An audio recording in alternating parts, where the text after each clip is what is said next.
Hello everybody, here's my Mamaw, and she's gonna be making a cherry punch hole cake, and it's sort of like a Black Forest cake because it's got the cherry and the chocolate, but I think it's actually called the chocolate cherry cream cake or something like that. And it's kind of like a punch hole cake too. It's similar to her orange crush cake or punch hole cake. Yeah. But she's gonna walk y'all through it and show y'all how to make it. I think I have a strawberry too, I'm not sure. I fix a lot of them and I take them and give them to people, and I can't remember what we put on video and what we did. But anyway, with this, you bake this, just your chocolate cake mix, and then you just punch holes in it. That's all you do. You just take your wooden spoon or whatever kind of spoon you got that's round, and just punch holes in it like that. However you want to do it, just punch the holes in there however you want to do it, you know. And then we're going to mix the condensed milk and the cherries and pour it over it.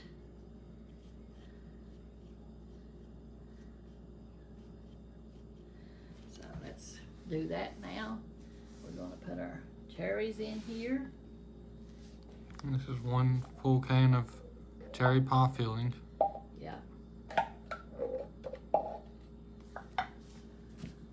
I love these cherry pie fillings. You can fix just about anything with them.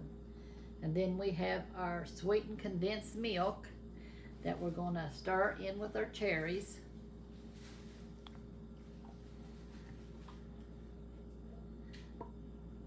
And then you get this stirred up and get it all out, all the goodie out.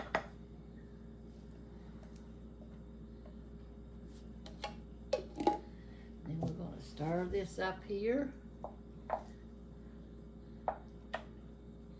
Get it all mixed up well. And then we're going to pour it over our cake. And it's going to be yummy.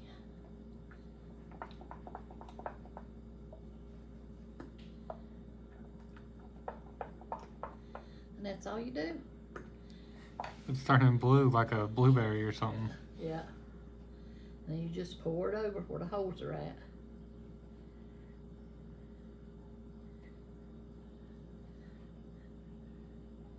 Then you just go back over it and put it on real even after you get it all poured in here. Looks good. And the liquid part should drain down into the holes. That's what the holes is for.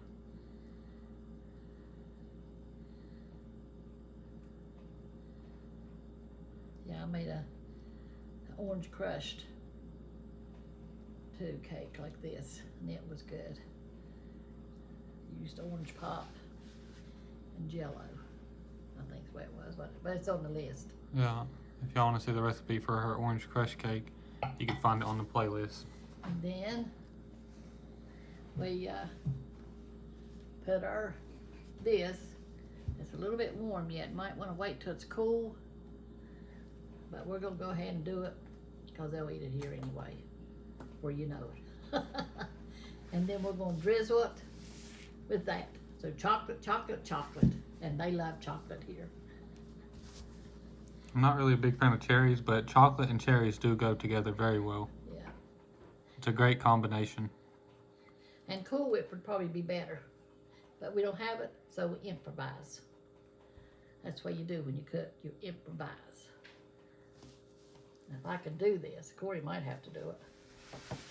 You want me to do it? Yeah, you go ahead and do it. You're stronger than I am. What, do I go lines like this? Just go all over it. Yeah.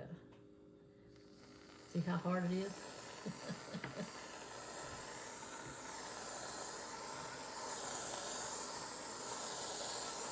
Now go back up and do that.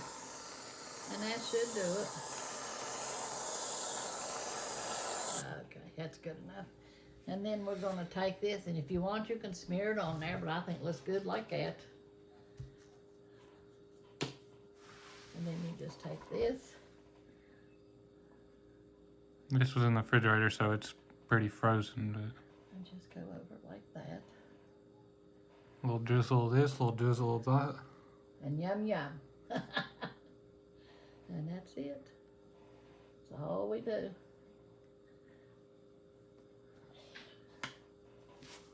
Easy peasy, as Corey says. Easy peasy.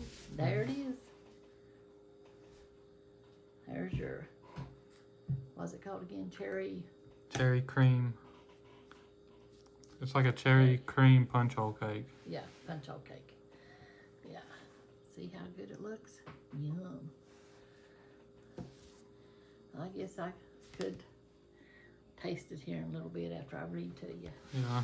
So we'll do a taste test for you guys here in just a minute Just after do it she's out done. the corner of it so we can take a picture of it. Yeah. Y'all stay tuned for the taste test. I'll get her a plate ready to go. Yeah. But right now we're going to read God's Word. My hand feels sticky, but I don't feel nothing on them. Even though it's a recipe video, you can't leave God out of it. That's right. Where would we be if we didn't have God? Well, we wouldn't have the recipe at all. We probably wouldn't even be here. Yeah. Okay, let me see. I was going to go to 34, I think. Yeah, 34. Talking about God's promised judgment arrives, and it is. This was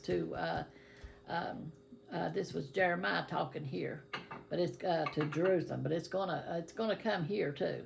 You know, there is going to be a judgment day, and so we better be ready and we better be prayed up to go up with Him, because there is coming a judgment day, just like it was in the Old Testament. It's going to be one now too. It says God's promised judgment arrives, and a warning for Zedekiah.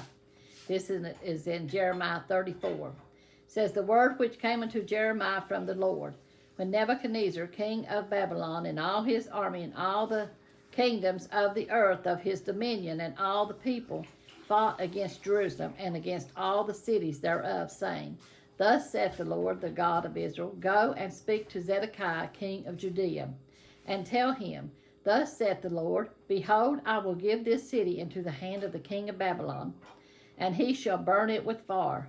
And that's what's going to happen here too. When judgment comes, when Jesus comes back, this place is going to be destroyed, and we're going to have a new heaven and a new earth. And it says, and thou shalt not escape out of his hand, but shall surely be taken and delivered into his hand. And thine eyes shall behold the eyes of the king of Babylon, and he shall speak with thee mouth to mouth, and thou shalt go to Babylon. Yet hear the word of the Lord, O Zedekiah. And see, God's got people out today telling people and warning people about Jesus getting ready to come back. And just like in the Old Testament, they didn't heed it for a long time. Then they would heed it, and then Israel would fall back again, you know. And God would call them and call them and call them. And then when it got so bad, they would come back to him, you know. And people has to get down to rock bottom before they see they need the Lord. And that's the way it is nowadays too. People go on and said, oh, I've heard he's coming back for years and years and years, all my life, you know. But he is coming back. And if he's not coming back in a rapture, you're going to die. One day you're going to die.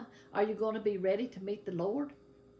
You know, that's the reason God's sending prophets and preachers nowadays, you know, and people to witness to other people, to tell them what God is going to do. And if you're not right with the Lord, you're not going to go with him when you die or when the rapture comes, or the catching away, as they call it. You're not. If you're not ready, you're not going to heaven. You'll be going to hell, where there's nothing but torment. And who wants to go there? I sure don't. You know, I want to live where there's love, joy, and peace. No more hate and stuff like it's going on nowadays. But anyway, it says, yet hear the word of the Lord, O Zedekiah, king of Judea. Thus saith the Lord of thee, thou shalt not die by the sword, but thou shalt die in peace, and with the burnings of thy fathers. The former kings which were before thee, so shall they burn odors for thee, and they will lament thee, saying, Ah, Lord, for I have pronounced the word, saith the Lord. Then Jeremiah the prophet spoke all these words unto Zedekiah, king of Judea, in Jerusalem. When the king of Babylon's army fought against Jerusalem and against all the cities of Judea that were left, against Languish and against Azekah, Azekah, for these defenced cities remained of the cities of Judea. And it says in my commentary here, see, he was warning the people there too. Just like today, the preachers and stuff is warning people today, but they take no heed. It says Nebuchadnezzar's attack on Jerusalem was the fulfillment of many of Jeremiah's predictions in the book of Jeremiah. Many prophecies were both given and quickly fulfilled. And I don't know if none is going to be fulfilled nowadays. I think they all done been fulfilled, maybe one or two. And it's coming quickly, you know. It says, Babylon had laid siege to Jerusalem, and the city was about to fall. Zedekiah and all the people finally decided to listen to Jeremiah and try to appease God. There is no appeasing to God.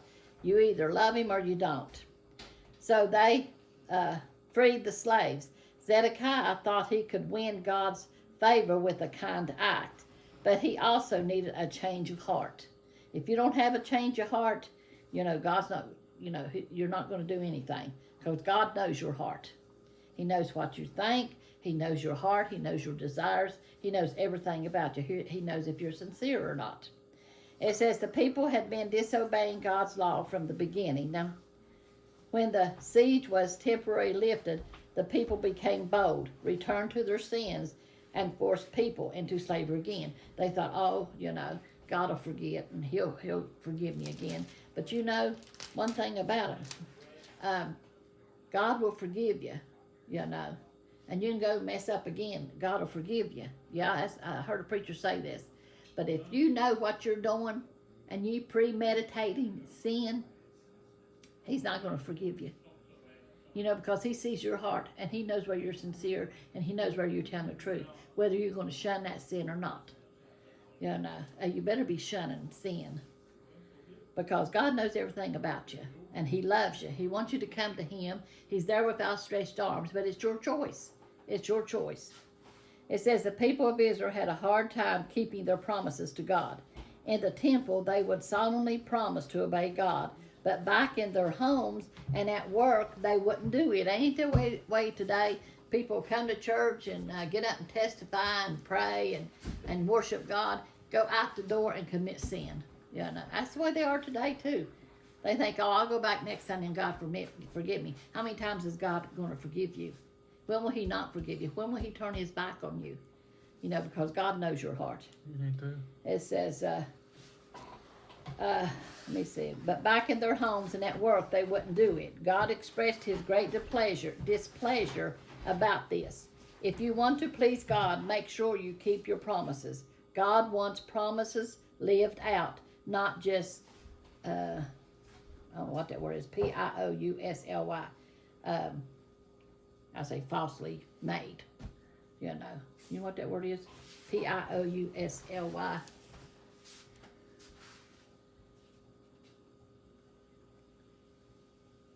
Poisely?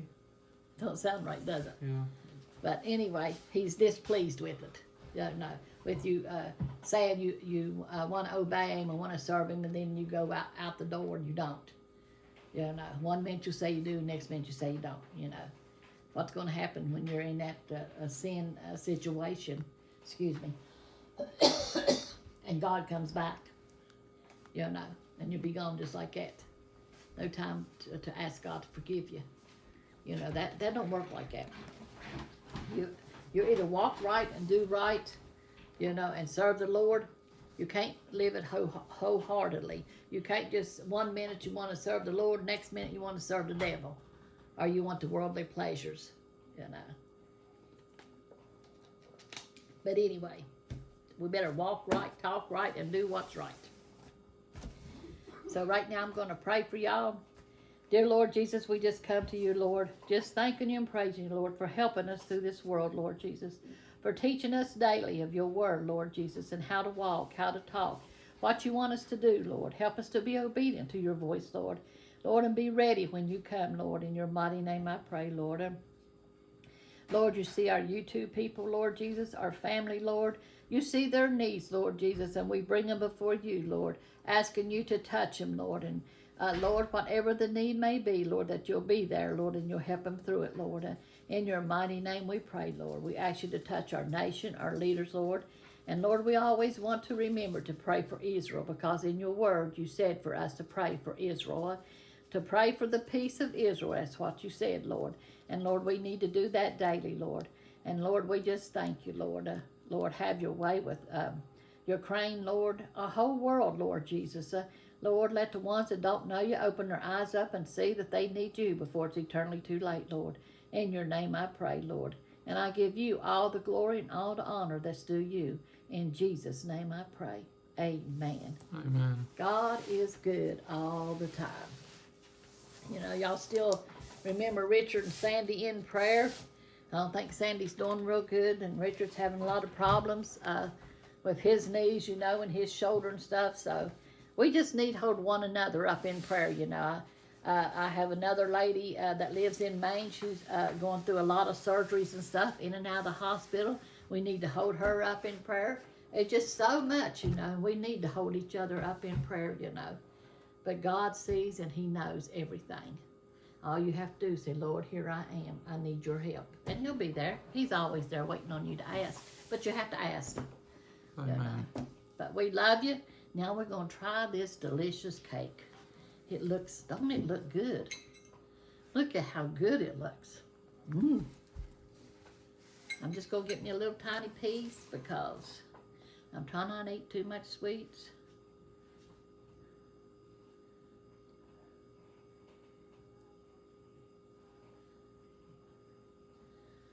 Trying to cut back. Okay, let's see what we can do here. I'll take this. Yeah. Man, just licking my finger off there tasted pretty good. Them youngins of mine's gonna have to get in here and eat all this up. So it won't be tempting. So there it is. I'm gonna try it. Mmm. This is a delicious recipe, y'all. It's really good. I'm like Corey, I'm not too a fan of cherries, but man, I tell you, this is really good.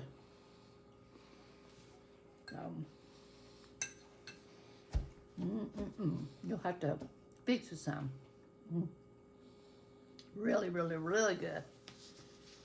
Corey's the one brought out here to me and said, Mama, let's do this. Yeah. I said, okay. We was brainstorming of what to, Yeah, what to to make fix today. for today. That is really good. Y'all have to fix you some.